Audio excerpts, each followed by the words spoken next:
আসসালামু আলাইকুম। টেকনোলজি বয়ের চ্যানেলের নতুন আরও একটি ভিডিওতে আপনাকে স্বাগতম। আমি স্বপন আছি আপনাদের সাথে। আশা করি সকলেই অনেক অনেক ভালো আছেন। তো বন্ধুরা, ছবি ওঠার শখ আমাদের কার বা নেই। একটা সুন্দর স্থান, সুন্দর দৃশ্য দেখলেই আমরা নিজেদের বন্দি করে ফেলি মোবাইলের ছোট ফ্রেমে। তো বন্ধুরা, ছবি তোলার জন্য জিক্যাম অথবা গুগল ক্যামেরা নামটার সাথে আপনারা অনেকেই হয়তো পরিচিত। এই গুগল ক্যামেরাটি ছবি তোলার জন্য ডে অথবা নাইট মোডে সাধারণ ক্যামেরার থেকেও অনেক বেটার পারফরমেন্স পাওয়া যায়। কিন্তু মূল সমস্যাটি হলো এই জিক্যাম বা গুগল ক্যামেরা সব মোবাইলে অথবা সব অ্যান্ড্রয়েড ডিভাইসের জন্য অ্যাভেলেবেল নয়, ফলে আমরা সবাই এটি ব্যবহার করার সুযোগ পাই না। তো বন্ধুরা, আজ আমি আপনাদের দেখাবো কিভাবে আপনি যে কোনো অ্যান্ড্রয়েড ডিভাইসের জন্য জিক্যাম অথবা গুগল ক্যামেরা ইনস্টল করে ব্যবহার করবেন। তো বন্ধুরা, ভিডিওটি শুরু করার আগে আপনি যদি আমাদের চ্যানেলে নতুন হয়ে থাকেন তো দয়া করে চ্যানেলটি সাবস্ক্রাইব করে নেবেন আর পাশে থাকা বেল আইকনে ক্লিক করে নোটিফিকেশন অল করে দিবেন। তো চলুন শুরু করা যাক। কাজটি শুরু করার আগে সর্বপ্রথম আপনারা আপনাদের ফোনের প্লে স্টোরটি ওপেন করুন। তারপর একদম উপরে সার্চ বারে ক্লিক করুন।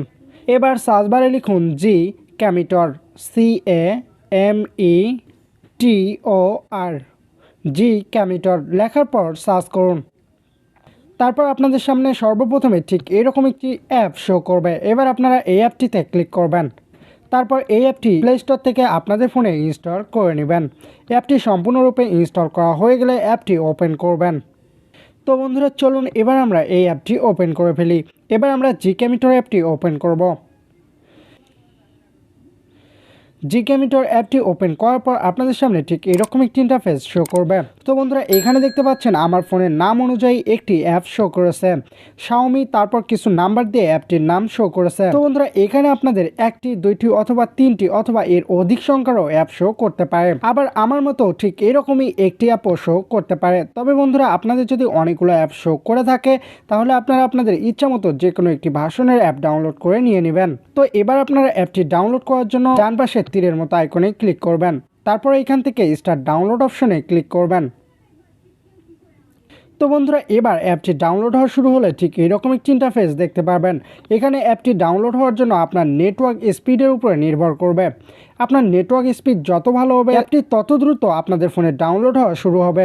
এবার অ্যাপটি সম্পূর্ণ ডাউনলোড করা হয়ে গেলে ঠিক এরকমই ডাউনলোড কমপ্লিট নামে একটি নোটিফিকেশন শো করবে। এবার আপনারা ডান কোণের একটু উপরে ইনস্টল অপশনে ক্লিক করে এই অ্যাপটি ইনস্টল করে নেবেন। যেহেতু আমরা এই অ্যাপটি ইনস্টল করার জন্য একটি থার্ড পার্টি অ্যাপের সহায়তা নেব, সেহেতু আমাদের এখানে ডেঞ্জারাস নামে একটি নোটিফিকেশন শো করতে পারে।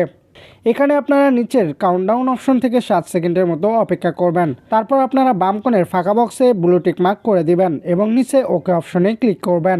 তো বন্ধুরা, তারপর আপনাদের সামনে ঠিক এরকমভাবে Gcameraটির সাকসেসফুলি ইনস্টল অপশন শো করবে। তো বন্ধুরা, দেখুন আমার ফোনটিতে কিন্তু গুগল ক্যামেরা অথবা Gcamera ইনস্টল করা সাকসেসফুল হয়ে গেছে। তো বন্ধুরা, আমি এখানে ক্যামেরাটি ওপেন করে দেখাতে পারলাম না, কারণ আমি যদি এখানে ক্যামেরাটি ওপেন করি তাহলে ক্যামেরা ওপেন করা অবস্থায় স্ক্রিন রেকর্ড করা যাবে না। তো বন্ধুরা, এই ছিল আজকের ভিডিও, কিভাবে আপনি যে কোনো অ্যান্ড্রয়েড ডিভাইসের জন্য Gcam অথবা গুগল ক্যামেরা ইনস্টল করে ব্যবহার করবেন। আশা করি ভিডিওটি আপনাদের ভালো লেগেছে। যদি ভিডিওটি ভালো লেগে থাকে তো চ্যানেলটি সাবস্ক্রাইব করতে ভুলবেন না। দেখা হবে পরবর্তী ভিডিওতে। ততক্ষণ অবধি ভালো থাকবেন, সুস্থ থাকবেন, টেকনোলজি বয় চ্যানেলের সাথেই থাকবেন। ধন্যবাদ।